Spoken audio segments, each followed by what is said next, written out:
이것이 복음이다. 보라 구원과 교회 생활이다. 누가복음 19장 10절 말씀입니다. 인자가 온 것은 잃어버린 자를 찾아 구원하려 함이니라. 아멘. 이사야 53장 5절 말씀입니다. 구약의 복음이죠. 주님이 찔리신 것은 우리 허물 때문이요 주님이 상하신 것은 우리 죄악 때문이라. 주님이 징계를 받음으로 우리가 평화를 누리게 되었고 주님이 채찍에 맞음으로 우리가 나음을 받게 되었습니다. 고린도서 6장 2절 말씀입니다. 보라 지금이라. 은혜 받는 것도 구원받는 것도 지금입니다. 과거에 어떤 믿음을 가졌느니 앞으로 어떻게 믿음을 할 거니 이런 건 중요하지 않습니다. 지금 우리는 어떤 믿음을 가지고 있느냐. 지금 은혜 받을 만한 때고 지금 구원의 날이 임했다. 이런 말씀입니다. 누가복음을 우리가 설명하고 있습니다. 누가복음 1장은 데오빌로 각하에게 쓴 내용입니다. 데오빌로라고 하는 것은 이방인 총독을 의미하는데, 근데 이방인 우리들을 의미합니다. 하나님이 사랑하는 사람, 또 하나님을 사랑하는 사람, 이 사람에게 누가복음을 썼다라는 그런 내용이죠. 2장은 예수님의 탄생을 이제 이야기하고 있습니다. 베들레헴에서 탄생했습니다. 생명의 떡 되신 예수님이 빵집에서 태어났다. 이제 이런 이야기입니다. 그리고 구유에 태어났다는 것은 짐승의 먹잇감으로 주님이 생명의 떡을 우리에게 주시려고 자기를 먹어라, 이렇게 나를 먹으면 너희가 영생함을 얻을 것이다. 요한복음 6장에 말하는 그 생명의 떡 되신 예수님을 소개하기 위해서 구유에 태어나셨습니다. 그리고 목자들이 와서 영광을 돌리고 찬양을 합니다. 다시 말하면 선한 목자 되신 예수님이 이 땅에 태어나셨다라는 것을 우리에게 알려주시기 위함입니다.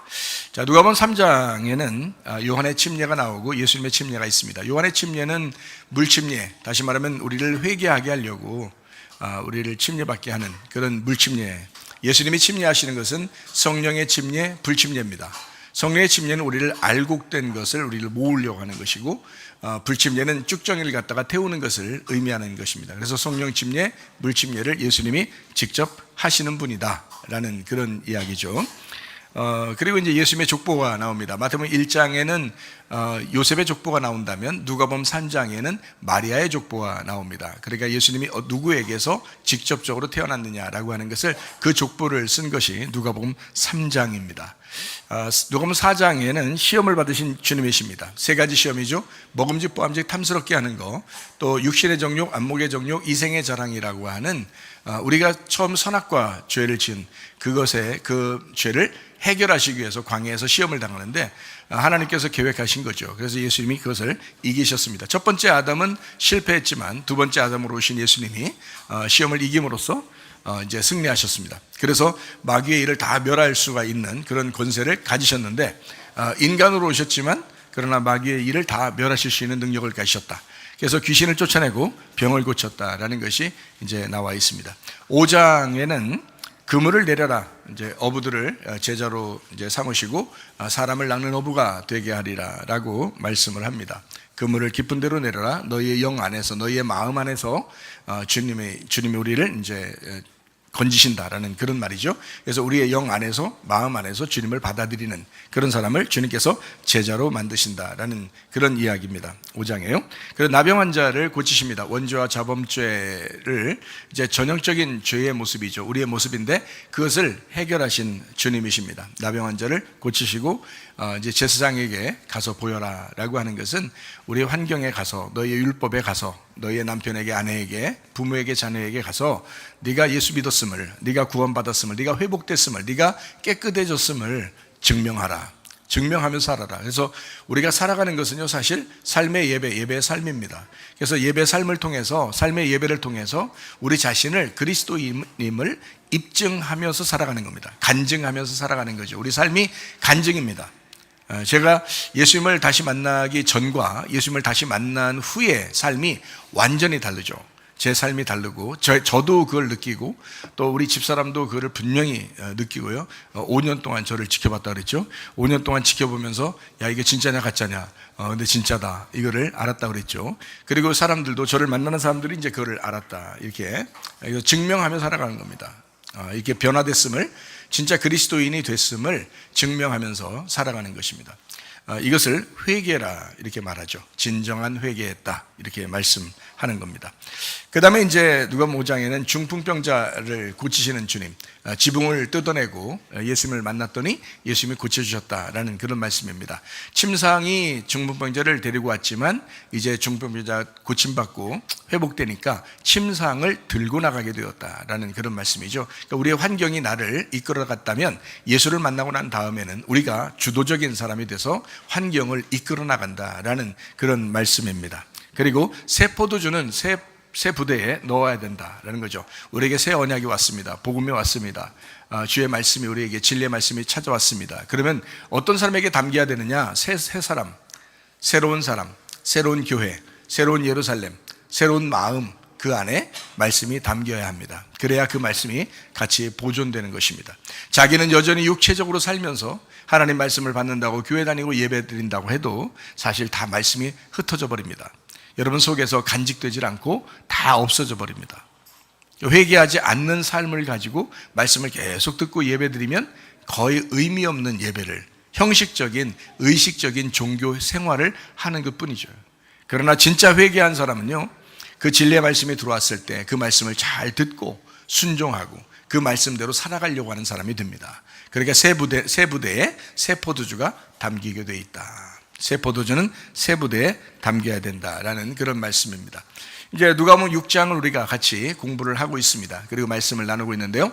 누가복음 6장 5절 말씀에 인자는 안식일의 주인이다. 안식일의 어떤 형식을 벗어나서 안식일의 주인이 되었다. 누가복음 6장 1절 말씀해 보니까 안식일에 예수께서 밀밭 사이로 지나가실새 제자들이 이삭을 잘라 손으로 비비어 먹었다라고 했습니다. 사람들은 안식일이라는 그 제도를 중요하게 생각했지만 예수님은 배고픈 제자들의 마음을 먼저 생각했다. 이것이 이제 핵심입니다. 그러니까 내용을 먼저 알면 의식에서 벗어나서 진짜 내용을, 의미를 깨닫게 된다라는 그런 말씀입니다. 여러분은 교회 와서 예배드리면서 여러분 형식적인 종교생활, 의식적인 삶을 살아가고 있느냐? 아니면 진짜 내용을 알고 예수님이 나를 통해서 원하시는 것이 무엇이냐, 예수님의 마음을 깨닫고 넓은 마음을 가지고 살아가느냐 하는 것을 여러분이 잘 생각해 봐야 합니다. 누가복음 5장 13절 14절 말씀이죠. 예수께서 손을 내밀어 그에게 대시며 이르시되 내가 원하노니 깨끗함을 받으라 하신대 나병이 곧 떠나니라. 예수께서 그를 경고하시되 아무에게도 이르지 말고 가서 제사장에게 내 몸을 보이고 또 네가 깨끗하게 됨으로 인하여 모세가 명한 대로 예물을 드려 그들에게 입증하라 라고 했습니다. 우리의 삶이 입증되는 삶, 주님의 마음을 품고 살아가는 그런 입증하는, 간증하는 삶을 우리가 살아가야 되겠다라는 그런 말씀입니다. 그리고 이제 예수님께서 안식일 날 무덤에 계셨다라고 했죠. 안식 후 첫날 부활했으니까 안식일 날은 무덤에 계신 날이다, 죽으신 날이다, 사망의 날이다 라는 말입니다. 안식 후 첫날이 오히려 부활의 날이죠. 예수님의 입장에서는. 여기 이제 마태복음 28장에서나 또 마태, 마가, 누가, 요한의 모두 다 부활의 장에 나와 있는 그런 말씀들이죠. 요한복음 19장 30절 말씀입니다. 예수께서 신포도주를 받으신 후에 이르시되 다 이루었다 하시고 머리를 숙이니 영혼이 떠나가셨다. 다 이루었다. 빚을 다 갚았다. 너희의 모든 죄를 다 사했다. 뭐 이런 말씀이죠. 그리고 너희의 죽음까지도 끝냈다. 사망도 끝냈다. 선악과 문제 때문에 온 그 사망도 끝났다라는 그런 말씀입니다. 안식일의 주인이 바로 예수님이다. 자, 내가 죽었으니 이제 안식은 다 끝난 거야. 안식일이라는 어떤 제도가 끝난 거야. 내용이 있는 거지. 안식일의 제도는 끝난 거야 라는 그런 말씀입니다. 그런 말씀의 선포죠. 안식일이 끝났다. 자, 누가복음 6장 6절 말씀입니다. 또 다른 안식일에, 자, 안식일 날 또 이런 일을 합니다. 안식일에 예수께서 회당에 들어가서 가르치실새 거기 오른손 마른 사람이 있었다라고 했습니다. 사람들은 이제 안식일 날 자꾸 이제 이런 일들을 행하니까 사람들은 이상하게 생각했을지 모르지만 예수님은 안식일의 내용을 중요시했다 이런 말입니다. 사람들이 교회 다니면서 이제 착각하는 것은 내가 예배 드렸으니까, 내가 이런 의식, 종교 생활에 내가 참여했으니까 나는 천국에 갈 거야 라고 생각하는 사람들이 굉장히 많습니다. 사실은 그런 의식이 중요한 게 아니고 진짜 속에 있는 내용이 중요합니다. 그래서 오른손 마른 사람, 다시 말하면 너희의 올바름, 네가 올바르다고 생각하는 그것이 말랐다. 알고 보면 그것은 형식에 불과한 이 율법, 너희들이 생각하는 그것이 말라 비틀어졌다. 그러니까 이 올바름, 너희들이 올바르다고 생각하는 것까지도 이런 말라 비틀어진 삶을 네가 살아가고 있다라는 것을 잘 알려주는, 오른손 마른 사람을 치유하는 그런 장면입니다. 누가복음 6장 10절 말씀입니다. 무리를 둘러보시고 그 사람에게 이르시되 네 손을 내밀라 하시니 그가 그리하매 그 손이 회복된지라 라고 했습니다. 자, 이제 네 손을 내밀어라. 자, 네가 움켜쥐고 있었잖아. 이제 이 손을 펴라 이거죠. 좀 내밀어라. 그러니까 손 말랐으니까 이게 구겨져 있었겠죠. 근데 이것을 펴라 이렇게 말하죠. 사람들은 움켜쥐고 사는 삶을 많이 살고 있습니다. 교회 다니면서도 사실 내 거, 내 자식, 뭐 내 돈, 내 남편, 내 아내 다 자기 거라는 거예요. 아니 솔직히 말하면 우리가 교회 다닌다는 것은요 자기 게 없다는 말이거든요. 내 게 없다, 예수님 거다 이런 얘기잖아요. 자, 남편도 누구 거예요? 예수님 겁니다. 그러니까 내 마음대로 할 수 없어요. 아내는 누구 거예요? 예수님 거예요. 예수님 거. 자녀는 누구 거예요? 예수님 거예요. 제가 회개하고서 가만히 생각하니까 진짜 그렇더라고요. 우리 아내가 제가 회개하니까 5년 동안 지켜봤다고 했잖아요. 예전에 저 사람이 맞냐 5년 동안 지켜보니까 진짜 회개했구나, 진짜 하나님 사람 맞구나, 이거를 5년 지나서 저한테 고백하더라고요. 5년 동안 지켜봤어요. 그랬더니 진짜더군요 이렇게 말했어요. 제가 5년 동안 어떻게 했을까요? 우리 아내를 아내처럼 대하지 않았습니다. 하나님처럼 대했습니다. 진짜예요. 물어보세요. 우리 집사람한테 물어보시면 합니다. 5년 지나고 난 다음에도 하나님처럼 대합니다. 지금도 하나님처럼 대합니다. 저는요 내 거라고 생각하지 않습니다. 우리 아내를 하나님이라고 생각합니다. 여러분 진짜 이거 굉장히 중요한 내용이거든요. 제가 회개하고 난 다음에 이게 정말 중요한 거예요. 손이 말라있던 내가 손이 펴진 거죠. 손이 말라있던 우리들이 손이 펴져야 그게 구원입니다. 여러분 진짜 구원 받았다고 하면서 부모에게 함부로 하는 사람, 자녀에게 함부로 하는 사람, 남편에게 함부로 하는 사람이 얼마나 많은가, 자녀에게 함부로 하는 사람이 얼마나 많은가, 사람들을 무시하는 사람이 얼마나 많은가, 잘 생각해 보세요. 다른 사람을 볼 때 진짜 하나님처럼 보이는, 내 손이 말라있던 내 것이 아닌 이제는 손을 펴고 다 하나님 거구나, 저 사람도 하나님 거다, 하나님의 사람을 내게 주신 것이다 생각해 보세요. 결혼한다고 하는 것은 다른 사람을 위해서 결혼한 거잖아요. 그 사람이 하나님처럼, 그래서 그 사람과 내가 같이 결혼하는 거예요. 그래서 나는 그 사람을 하나님처럼 섬기는 거죠. 그쪽 사람도 마찬가지예요. 우리한테 자기한테 하나님처럼 또 대하겠죠. 그 사람이 구원받았으면, 그 사람이 회개했으면 그렇게 대하겠죠. 그게 진짜란 말이에요. 그게 진짜 구원받은 사람들의 모습입니다. 여러분, 내 거, 자기 거 이거 처음엔 좋아 보이지만 나중에 하늘나라 올라갈 때, 나중에 심판받을 때 여러분 어찌하시렵니까? 하나님 거였구나, 내 생명도 하나님 거였구나, 내 시간도 하나님 거였구나, 내 거가 하나도 없었구나, 다 내려놓고 가는 거구나 라는 것을 깨닫게 되는 것입니다. 그러니까 우리 거 하나도 없습니다. 완전한 자유가 온다는 것은 진리를 깨달았을 때, 주님의 말씀을 깨달으니까, 제가 회개하고 주님 말씀을 깨달으니까 이걸 알게 되더라는 거죠. 그냥 자연스럽게 알게 되더라는 거예요. 그래서 제가 사람들을 깨지려고 하는 가정들 많이 이어줬습니다. 왜 그러냐면 진짜 하나님을 만나니까 진짜 하나님이 원하시는 게 무엇인지를 알고 잘 이야기해 주게 되더라는 거죠. 어떤 목사님 가정도 깨어지려고 하는데 저한테 얘기하더라고요. 도저히 헤어지긴 헤어져야 되겠습니다 하면서 얘기하더라고요. 그래서 그 목사님한테, 그래서 제가 손을 붙잡고 울면서 얘기했습니다. 하나님은 그걸 원하지 않습니다. 하나님의 마음을 깨달으시기 바라요. 진짜 속에 예수님이 있다면 아내를 어떻게 대하겠어요? 그러니까 막 울더라고요. 목사니까 양심이 있잖아요. 그러니까 막 울더라고요. 그러더니 그 다음번에 만났거든요. 그러니까 자기네 가정을 살려줬다고, 생명의 은인이라고 그래요. 얼마나 감사하는지 몰라요. 여러분 생각해 보세요. 진심입니다. 진심으로 대할 때, 사람을 진심으로 대할 때, 진심으로 얘기할 때, 하나님이 무엇을 원하시는지 얘기할 때 놀라운 일입니다. 놀라운 일이 일어납니다. 여러분 진심이시기를 바랍니다. 진리의 말씀이 여러분 속에 임하시기를 바랍니다. 요한복음 8장 32절 말씀입니다. 진리랄지니 진리가 너희를 자유롭게 하리라. 얽매이는 것이 아닙니다. 결혼에 얽매이는 게 아니에요. 결혼식에 얽매이는 게 아닙니다. 진정한 결혼이 무엇인지를 깨닫는 거예요. 안식일에 얽매이는 게 아닙니다. 안식일의 의미를 깨닫는 것입니다. 결혼식 얘기해 볼까요? 결혼식에 얽매여서 사람들이 사는 사람이 얼마나 많습니까? 그래서 부담스럽게 사는 사람이 얼마나 많아요? 그러나 이 결혼식이라는 건 진정한 결혼은 성경에 말하는 그리스도와 교회를 의미합니다. 그리스도는 자기의 목숨을 교회를 위해서 희생했습니다. 그렇게 사랑하라고 남편이 아내에게 그렇게 사랑하는 모습을 보이라고 주님이 그렇게 하신 겁니다. 우리의 남편 되신 예수님은 자기의 목숨을 버리셨습니다. 아내를 위해서. 그러니까 자기가 좋아하는 것도 아내가 싫어하면 하지 않는 겁니다. 자기가 싫어하는 것도 아내가 좋아하면 하는 겁니다. 왜? 희생하는 거예요. 남편이 희생하는 거예요. 예수님이 그렇게 사셨잖아요. 그러니까 신랑 되신 예수님, 진정한 결혼을 그렇게 사신 분이에요. 교회는 어떤가요? 그런 예수님이니까, 그런 신랑이니까 사모하는 거예요. 그래서 여러분 나와서 예배 드리잖아요. 우리 예수님 생각하면서 나와서 예배 드리고 있잖아요. 얼마나 감사해요. 우리 집사람이 제가 그렇게 사랑한다고, 제가 그렇게 사랑한다고, 모든 것을 다 바쳐 내가 사랑한다고 그렇게 하고 있으니까 우리 집사람이 저를 엄청 사모합니다. 제가 옆에 없으면 굉장히 보고 싶어 하고 그렇습니다. 진짜예요. 물어보셔요. 제가 말하니까 좀 그렇잖아. 물어보시면 돼. 우리 집사람한테. 진짜예요. 자, 여러분, 진리를 알지니 진리가 너희를 자유롭게 할 것이다 라고 했습니다.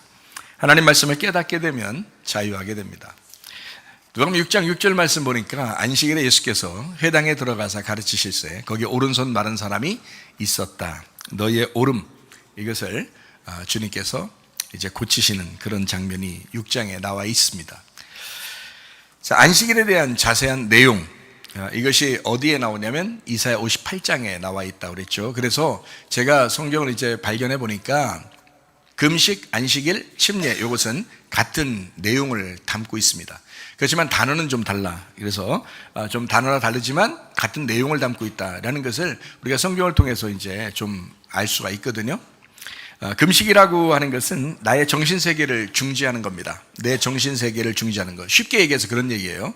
내 정신세계를 중지하고 주님의 정신세계로 살아가는 겁니다. 그것을 금식이다 이렇게 말씀하는 거예요. 다시 말하면 내 말을 줄이고, 그러니까 어떻게 보면 이제 뭐 우리가 음식 먹는 거를 이제 중지하잖아요.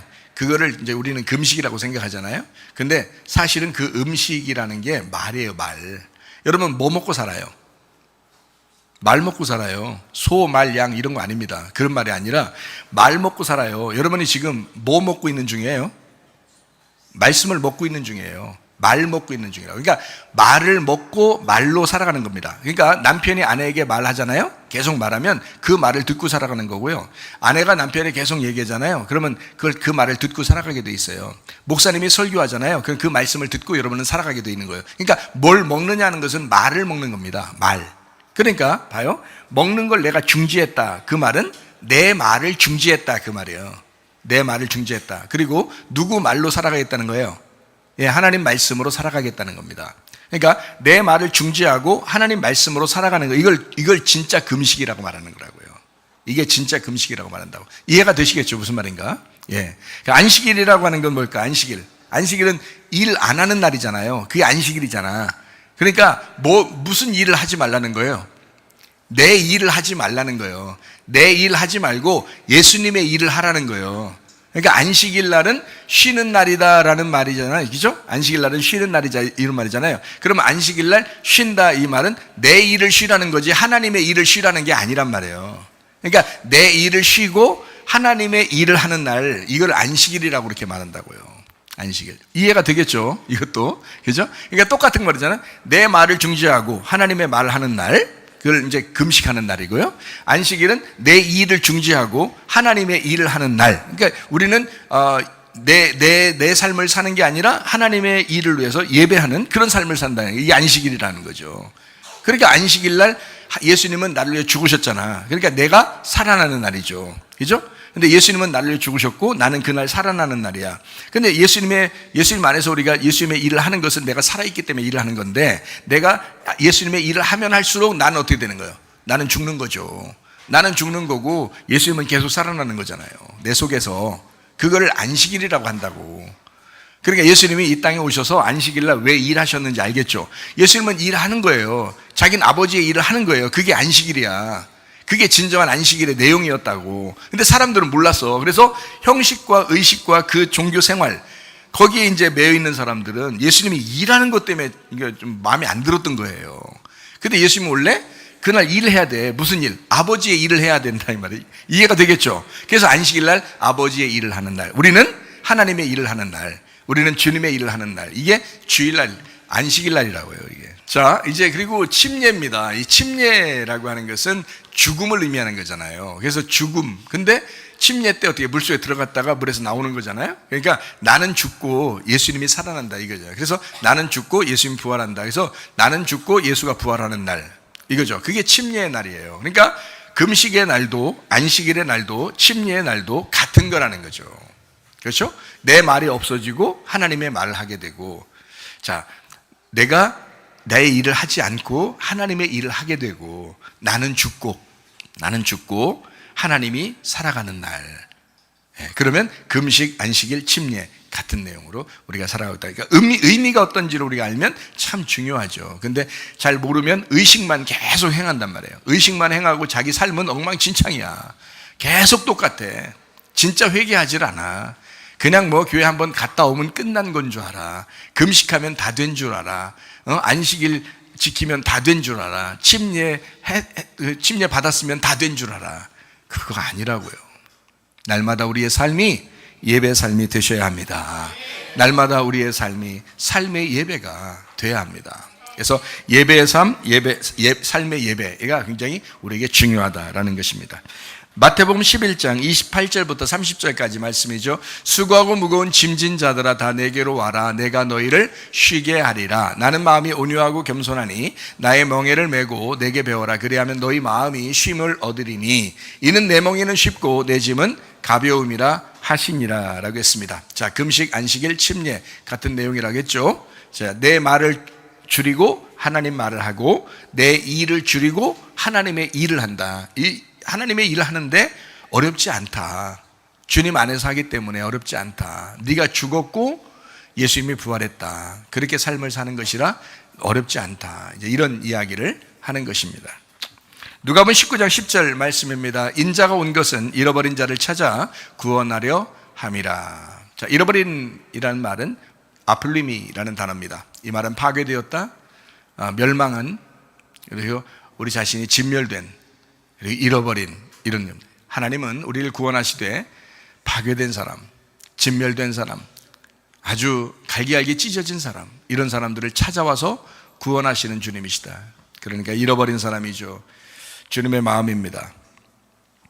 자, 우리가 누가복음 6장 20절 말씀 한번 보겠습니다. 예수께서 눈을 들어 제자들을 보시고 이르시되 너희 가난한 자는 복이 있나니 하나님의 나라가 너희의 것이며 라고 했습니다. 가난한 자들은 복이 있나니 하나님의 나라가 너희 것이며. 자, 어디서 많이 보던 내용이죠? 어디서 보던 내용이에요? 예, 산상수훈의 마태복음 5장에 나와 있는 팔복, 구복에 대한 이야기입니다. 그렇죠? 예, 그래가지고 마음이 가난한 사람은 복이 있나니, 심령이 가난한 자는 복이 있나니 천국이 저희 것이며 라는 그런 말과 똑같은 지금 내용을 여기다가 쓰고 있습니다.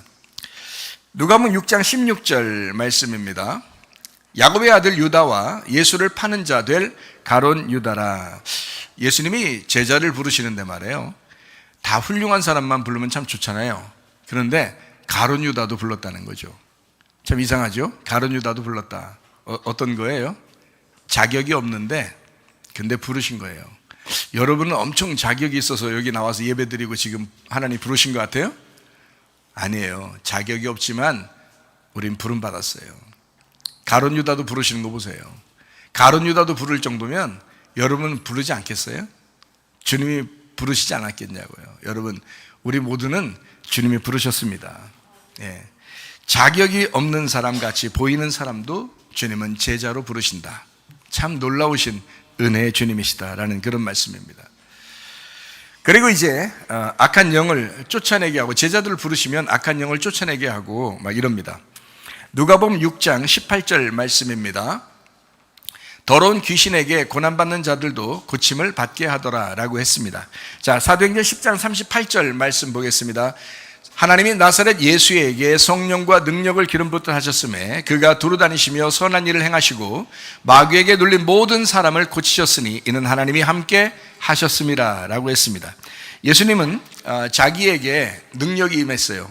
어떤 능력? 마귀에게 눌린 모든 자를 다 고치시게 하는 능력이 있었습니다.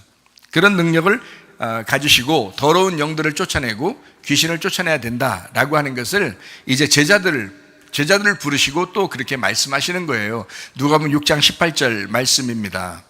더러운 귀신에게 고난받는 자들도 고침을 받은지라. 자, 제자들을 부르시고 이제 귀신들도 쫓아내고 또 병도 고치시는 그런 주님이시다라는 그런 말씀입니다. 누가복음 6장에 있는 이 말씀은 마태복음 나오는 산상수훈하고 똑같은 말씀, 다시 말하면 심령이 가난한 자는 복이 있나니 천국이 저희 것임이요 라는 말씀하고 똑같은 그 내용이 누가복음 6장에 나와 있습니다. 볼까요? 누가복음 6장 20절 말씀입니다. 예수께서 눈을 들어 제자들을 보시고 이르시되 너희 가난한 자는 복이 있나니 하나님의 나라가 저희 것이며 이렇게 말했습니다. 하나님 나라 가려면 심령 가난하면 되겠네요. 그러면 그죠? 심령 가난하면 되겠네. 그러면 여러분 심령 가난하면 어떻게 돼요? 예, 자기가 찢어진 거예요. 상처받은 거예요. 괴로운 거예요. 마음이 고통스러운 겁니다. 그런 사람들은 참 자기 자신 교만하게 나타내고 싶지도 않고, 그죠? 야, 막 심령이 찢어져요. 그냥 어려운 일 많이 당하잖아요? 고통 많이 당하잖아요? 그러면 그냥 괜히 주눅 들어요. 심령이 가난해집니다.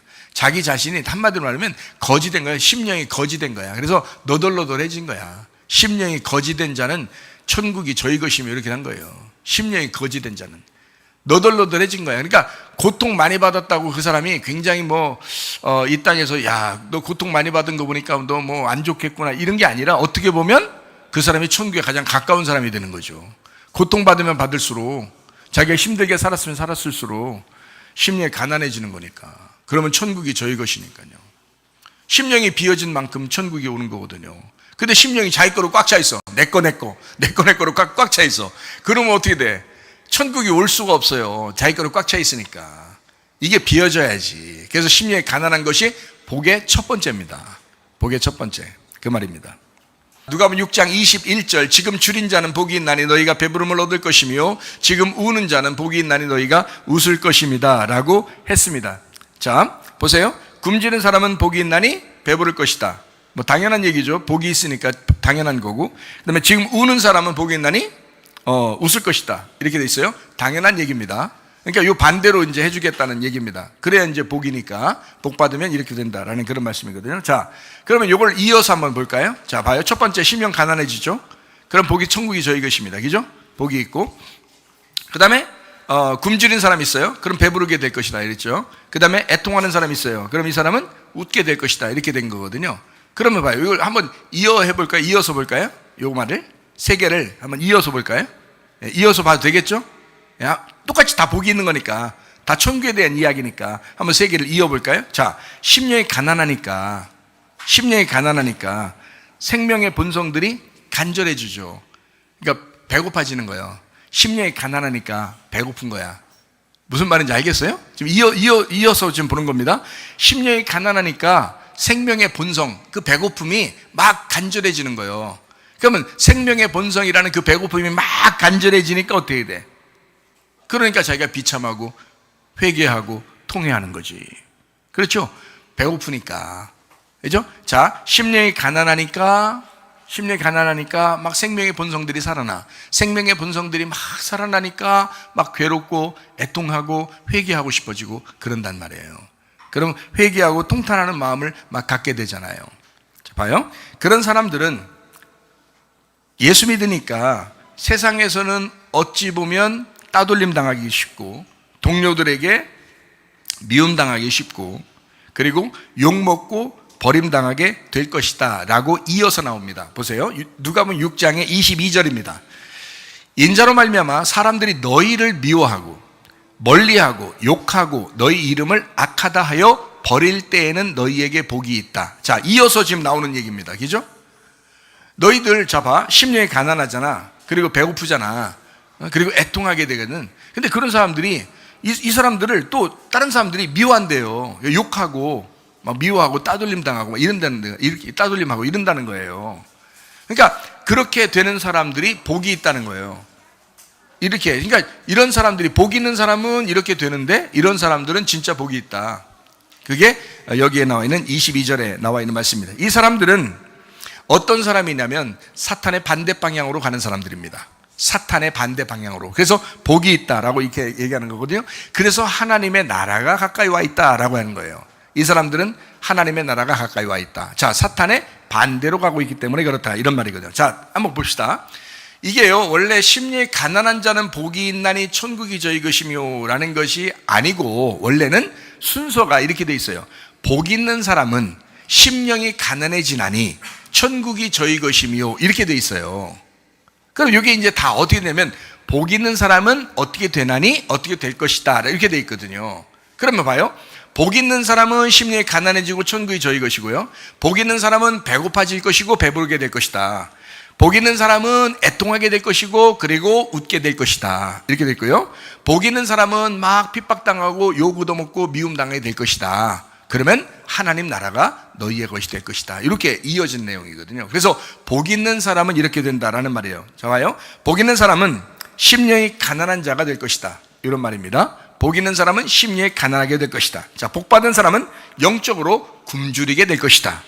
영적으로 배고파야 뭘 찾을 거 아니에요. 생각해봐요. 배고파야지 뭐 모두 달라고 있고 그럴 거 아니에요.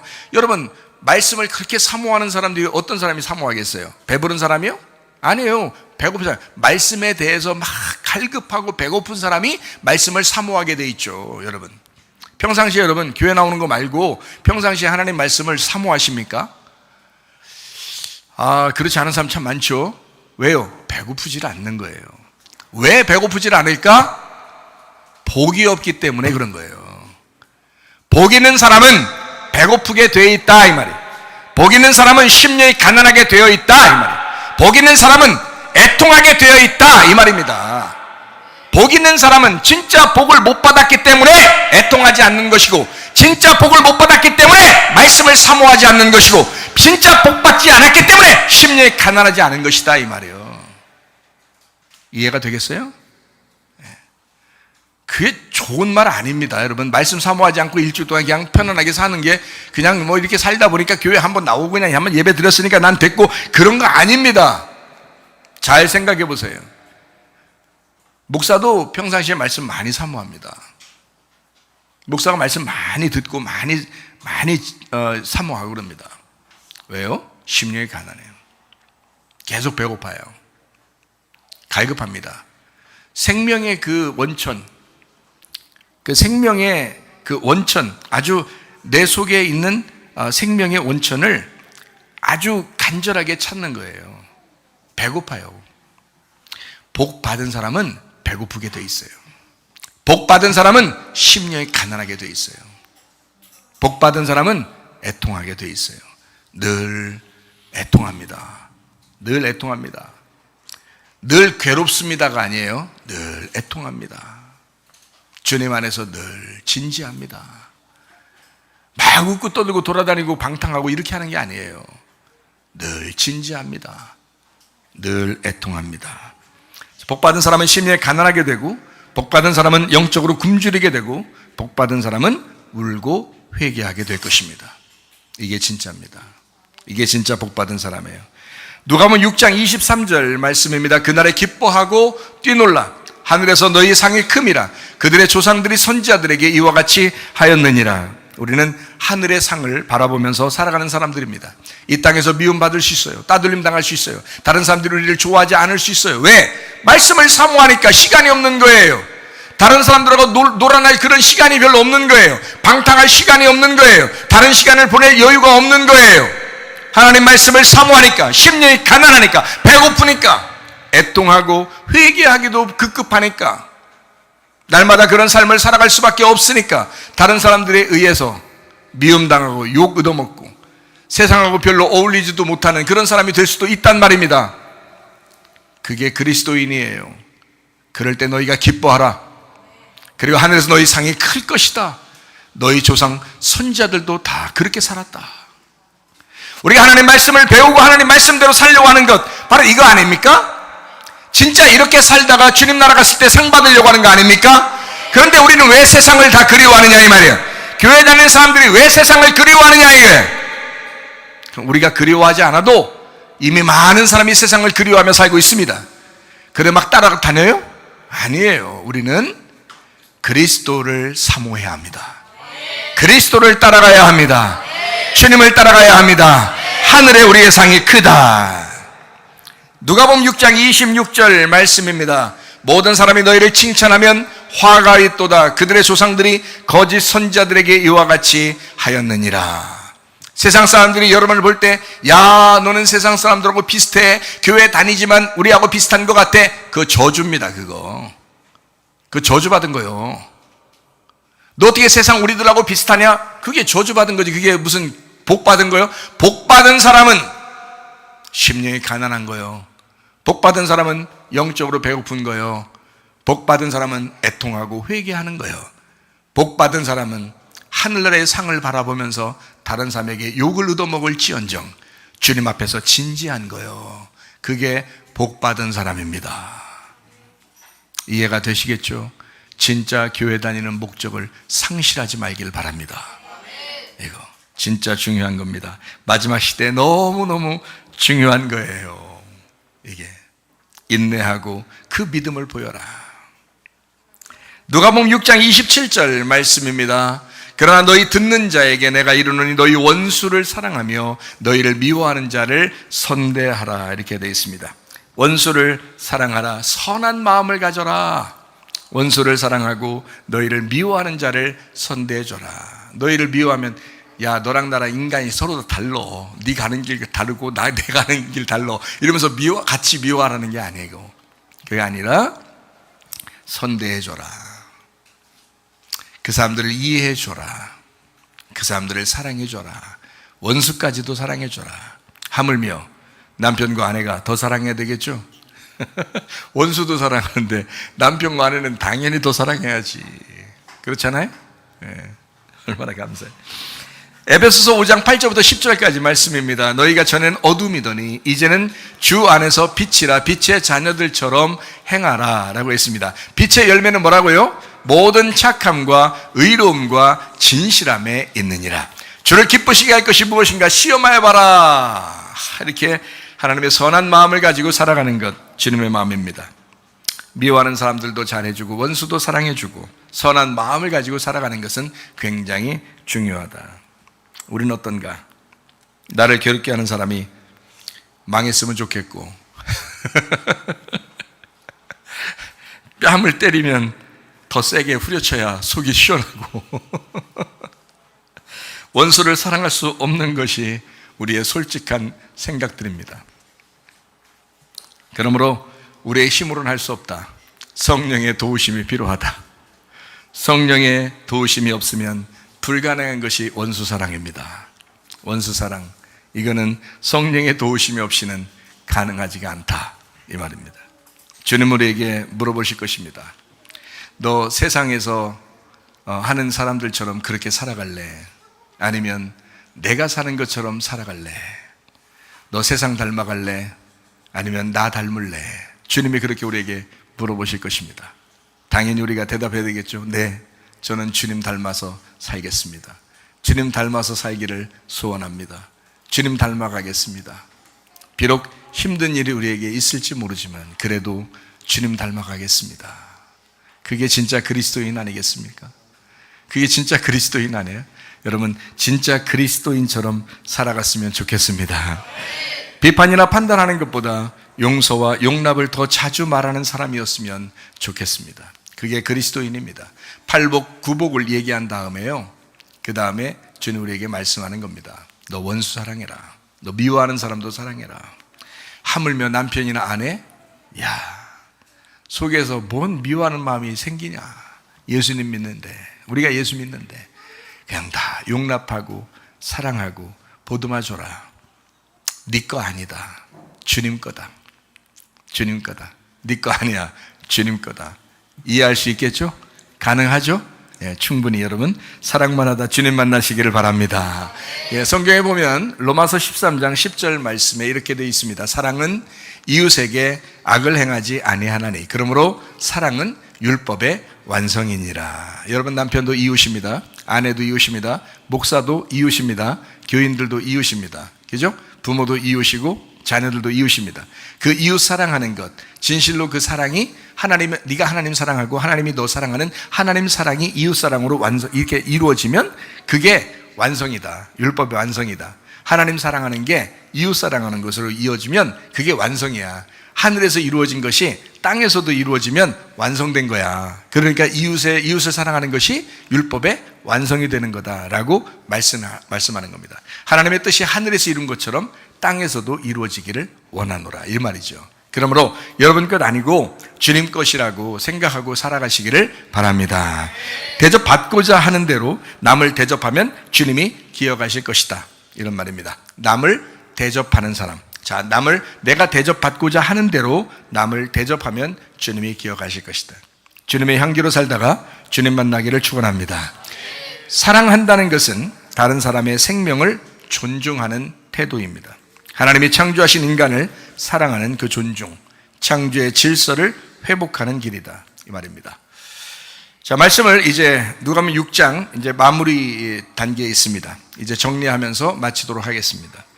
누가복음 6장 28절 말씀입니다. 너희를 저주하는 자를 위하여 축복하며 너희를 모욕하는 자를 위하여 기도하라 라고 되어 있습니다. 저주하는 자 축복하고 천대하는 자를 위해서도 기도해 주라, 이렇게 말했습니다. 하물며 여러분 주변에 있는, 가까이 있는 사람들은요, 무조건 사랑만 해도 시간이 부족합니다. 이해가 되시겠죠? 예. 이렇게도 축복하고 이렇게도 기도해 주라고 했는데, 그죠? 그런 사람들도 네가 보듬어 주고 기도해 주고 축복하라고 했는데 라는 말씀입니다. 누가복음 6장 29절 말씀입니다. 너희 이 뺨을 치는 자에게 저 뺨도 돌려대며 내 겉옷을 빼앗는 자에게 속옷도 거절하지 마라. 이거 미친 짓이죠. 미친 짓입니다. 여러분, 예수 믿으면 좀 미친 짓 좀 하게 되는 건데요. 근데 옷 달라고 하는 사람이 좀 이상한 미친 사람입니다. 겉옷 달라고 하는데 주려고 하니까 속옷도 달래요. 이게 미친 거 아닙니까? 다른 데는 뭐 속옷 달라고 하면 겉옷도 줘라, 이렇게 돼 있고요. 이건 뭐 거의 미친 짓 서로 하라는 얘기인데요. 달라는 사람도 그렇고 주는 사람도 그렇고 둘 다 미친 겁니다. 그렇죠? 예. 이게 서로 미치다. 그러니까 예수에게 미치면 꼭 이런 짓도 하게 된다, 뭐 이런 얘기입니까, 이게? 그런 얘기를 지금 쓴 거예요? 여러분, 진짜 여러분 누가 옷 달라면 막 속옷까지 다 벗어서 막 주는 그런 진짜 주님의 사랑을 한번 나타내 보려고 하는 사람이 있었습니까? 없어요. 그렇게 하지 마세요. 이상한 짓입니다. 그거 아니에요. 성경적으로 지금 그런 얘기를 하려고 하는 게 아니에요. 한쪽 뺨을 때리는 자에게 다른 쪽도 돌려대며 겉옷을 빼앗는 자에게 속옷도 금하지 마라. 이게 지금 이상한 말이죠. 자, 보세요. 이거예요. 한쪽 때렸어요. 그러면 한쪽도 대라는 거죠. 그죠? 잘 생각해 봐요. 제가 이 얘기하는 거를. 좀만 설명하고 마치도록 할게요. 자, 요거 한쪽 때렸어요? 근데 딱 돼요. 진짜 주님의 사랑이라고 되는 사람이 있는지 모르겠지만 멍청한 겁니다. 일반 사람들이 볼 때도요. 이건 그런 말이 아니에요. 이 말은 뭐냐면 한쪽만 때리면 한쪽이 심심하잖아. 그런 말 아닙니다. 한쪽만 때리면 반쪽이 맞은 거예요. 그래서 다 같이 맞으라는 거야. 그러니까 반쪽을 주려거든 한쪽을 다 주라는 거야. 그래서 반쪽짜리가 아니라 둘 다 같이 주라는 거야. 자, 겉옷 달라겠어요. 그러면 속옷이 남아있잖아. 그럼 반쪽을 준 거잖아요. 그래서 하나를 다 주라는 거야. 그러니까 반을 달라고 하면 하나를 다 줘라, 이런 뜻이에요. 여러분, 예수님하고 우리하고 둘이요, 나하고 예수님하고 둘이 반쪽이에요. 반쪽. 이게 둘이 합해서 한쪽입니다. 하나입니다. 예수님하고 나하고 둘이 반이 아니라 둘이 하나예요. 둘이 합쳐져야 하나야. 예수님이 우리의 반쪽이죠. 사랑의 반쪽. 나도 주님의 사랑의 반쪽이에요. 그러니까 나도 반쪽, 예수님도 반쪽이에요. 그래서 강도 만난 사람이 얼만큼 죽었다고요? 반이 죽었다고. 절반이 죽은 거예요. 절반이 죽으니까 예수님이 자기가 반쪽을 찾으러 왔잖아요. 자기의 반쪽을 찾으러 와서 이 땅에. 그래서 강도 만난 사람을 치료해 주는 거거든요. 그러니까 치료해 주면서 그 반쪽이 나의 거야. 그래서 예수님 거하고 그 반쪽하고 같이 합해서 하나가 되는 거거든요. 그러니까 한쪽 뺨을 치면은 반쪽을 준 거잖아요. 반쪽이 나간 거잖아. 그러면 한쪽 반이 남았으니까 그 반쪽을 주라는 뜻이에요. 겉옷을 달라고 하면 반을 준 거니까 나머지 반을 줘서 하나를 다 주라는 겁니다. 다시 말하면 예를 들어요. 예수님을 달라고 하면 너까지도 줘라 이 말이야. 너를 달라고 하잖아. 예수님까지도 주라는 거야. 다 같이 주라는 거야. 그러니까 다 겉과 속이 같은 거라는 거지. 겉과 속이 같으니까 하나 달라고 하면 겉을 달라고 하면 겉만 주고 속을 달라면 속만 주고 이게 아니라 겉과 속을 다 같이 주라는 거지. 여러분, 사람이 겉과 속이 다르게 사는 사람들이 참 많죠. 겉으로는 안 그런 척 하면서 속으로는 막 호박씨 까고 이런 사람들 많죠. 어? 그러니까 겉과 속이 완전히 다른 사람들이 굉장히 많아요. 제가 겪어보니까 사람들이요, 겉과 속이 너무 달라. 달라도 너무 달라. 그러니까 겉에는 안 그런 척 하는데 속에는 진짜 다른 사람들이 상당히, 그러니까 속에 다른 인간들이 사는 것 같아. 겉에 다른 인간이 살고 속에도 다른 인간이 사는 것 같아. 그러니까 완전히 달라요. 그러니까 겉과 속이 다른 사람들이 참 많죠. 그러면 잡아요. 어떤 사람이 겉을 달라고 그러면 네 속도 똑같이 줘라는 거야. 네? 네 속을 달라고 그러잖아. 네 겉에도 주라는 거야. 겉과 속을 같이 주라는 거야. 네. 무슨 말인지 아시겠어요? 네. 그러니까 이게 진짜로 옷 벗어줘라, 뭐 진짜로 뺨 한 대 맞으면 진짜 두 짝 다 대줘라, 그런 말이 아니에요. 그래야 사랑한다 그런 말이 아니고 하나를 다 채워서 주라는 거야. 하나를 다 주라는 거야. 예수님이 필요한 사람에게 너까지도 주라 이거야. 너를 필요로 하는 사람에게 예수님까지도 주라 이거야. 다 주라 이거야. 남기지 말고 주라, 그런 뜻이지. 성경을 제대로 이해하면 되죠. 겉과 속이 똑같아야 된다. 둘 다 주어라. 겉과 속을 다 같이 똑같은 사람으로 주어라. 여러분, 겉과 속이 다른 사람 너무 많습니다. 교회 다니는 사람 특히 외식적인 사람이 너무 많습니다. 외식적이고 가식적이고 아주 못된 사람들이 상당히 많아요. 교회 다니는 사람들 중에서 아닌 것처럼 이렇게 하면서 사람 볼 때만 잘하려고 하는 사람들 너무 많습니다. 그렇게 하지 마라. 너 겉과 속이 똑같아야 된다. 예수 믿잖아. 너 예수 믿는 사람이잖아. 너 복받은 사람이잖아. 심령이 가난한 사람이잖아. 영적으로 배고픈 사람이잖아. 그리고 애통하고 회개하는 사람이잖아. 그리고 의를 위해 핍박받는 사람이잖아. 하늘의 상을 바라보면서 사는 사람이잖아. 그러니까 네가 겉과 속이 똑같아야지. 그리스도 안에서 하나가 돼야지. 그리스도 예수와 합해야지. 겉과 속이 둘 다 똑같이 해서 둘 다 주어라. 이런 사람이 되어라. 너 원수까지도 미워하지 마라. 그만큼 그리스도와 하나가 되어라. 그런 말씀입니다. 누가복음 6장 32절부터 34절까지 말씀입니다. 너희가 만일 너희를 사랑하는 자만을 사랑하면 칭찬받을 것이 뭐냐? 죄인들도 사랑하는 자는 사랑하느니라. 너희가 만일 선대하는 자만을 선대하면 칭찬받을 것이 뭐냐? 죄인들도 이렇게 하느니라. 너희가 받기를 바라고 사람들에게 꾸어주면 칭찬받을 것이 뭐냐? 죄인들도 그만큼 받고자 하여 죄인에게 꾸어주느니라. 자, 생각해 보세요. 사람들도 할 수 있는 선한 일을 뛰어넘어야 된다. 사람들도 할 수 있는 그 선한 일, 사람들도 그렇게 잘해주면 잘해주고 못해주면 못해주는 그 정도의 삶을 살아선 되겠느냐? 그리스도인은 사람들도 할 수 있는 선한 일을 뛰어넘어서 다른 사람들이 도저히 할 수 없는 것까지도 할 수 있는 그런 말씀의 사람들이 되어야 되겠다. 그게 진짜 그리스도인이다. 누가복음 6장 35절 말씀입니다. 오직 너희는 원수를 사랑하고 선대하며 아무것도 바라지 말고 꾸어주라. 그리하면 너희 상이 클 것이요 또 지극히 높으신 이의 아들이 되리니 그는 은혜를 모르는 자와 악한 자에게도 인자하시니라. 돈 꿔주고 뭐 이런 얘기 하는 거예요 지금 이게? 그런 거 아니에요. 주님과 하나 돼서 살아가라 이 말입니다. 주님과 하나 돼서 살아가라. 주님은 초월적인 사랑의 하나님과 같은 마음으로 살기를 원하고 있다. 세상 사람과 비슷하게 살지 마라. 너희들은 다르게 살아가야 돼. 하물며 남편에게, 아내에게, 부모에게, 자녀에게, 또 목사님에게, 또 교인들에게 어떻게 살아가야 될 것이냐. 굉장히 중요하다. 누가복음 6장 36절 말씀입니다. 너희 아버지의 자비로우심 같이 너희도 자비로운 자가 되라. 자, 마음 넓혀라. 너 긍휼 있는 사람이 되라. 사랑 있는 사람이 되라. 자비한 사람이 되라. 마음을 넓히고 자비한 사람이 되라. 왜? 하나님은 자비로우시니까. 너희들도 그런 자비로운 사람이 되라. 누가복음 6장 37절 말씀입니다. 비판하지 마라. 그리하면 너희가 비판을 받지 않을 것이요. 정죄하지 마라. 그리하면 너희가 정죄를 받지 않을 것이요. 용서해라. 그리하면 너희가 용서를 받을 것이다. 하나님은 자비하신 분입니다. 판단하지 말고 정죄하지 말고 용서하라고 말씀합니다. 자, 팔복, 구복을 얘기한 다음에 바로 어떻게 뭘 주장해요? 원수까지도 사랑하는, 너 미워하는 사람까지도 사랑하는 그런 용서하는 마음을 가져야 된다. 하물며 너희가 가까이 있는 아내와 남편이, 부모와 자녀가, 친구가, 목사에게, 교인에게, 자, 우리 모든 사람들이 다 서로 사랑만 하다가 주님 만나는 것이 얼마나 좋은가. 하나님이 얼마나 원하시는 것이 그것일까. 여러분, 서로 사랑하시기를 바랍니다.